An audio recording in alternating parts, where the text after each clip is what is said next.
ಮಹಿಳಾ ವಿಶ್ವಕಪ್ ಪಂದ್ಯ ಸದ್ಯ ರೋಚಕ ಘಟ್ಟಕ್ಕೆ ತಲುಪಿದೆ. ಇವತ್ತು ಮುಖಾಮುಖಿ ಆಗ್ತಾ ಇರೋದು ಸೆಮಿಫೈನಲ್ನಲ್ಲಿ ಭಾರತ ಮತ್ತು ಆಸ್ಟ್ರೇಲಿಯಾ ತಂಡ. ಸದ್ಯ ಗಮನಿಸ್ತಾ ಹೋಗೋದಾದ್ರೆ ಈ ಪಂದ್ಯದ ಮೇಲೆ ಸಾಕಷ್ಟು ನಿರೀಕ್ಷೆಗಳಿವೆ.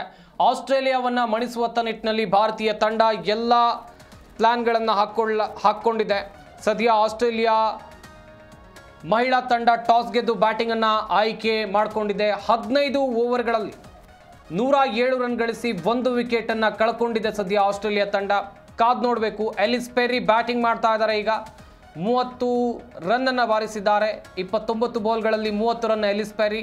ಇದರಲ್ಲಿ 4 4 ಹಾಗೇನೆ 1 ಸಿಕ್ಸರ್ಗಳು ಕೂಡ ಒಳಗೊಂಡಿದೆ.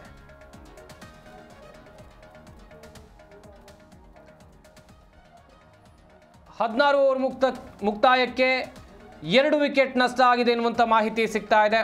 ಹಾಗೆಯೇ ಸದ್ಯ ಆಸ್ಟ್ರೇಲಿಯಾ ತಂಡ ಟಾಸ್ ಗೆದ್ದು ಬ್ಯಾಟಿಂಗ್ ಅನ್ನು ಆಯ್ಕೆ ಮಾಡಿಕೊಳ್ತು. ಈಗ ತಂಡದ ಮೊತ್ತ 107 ರನ್.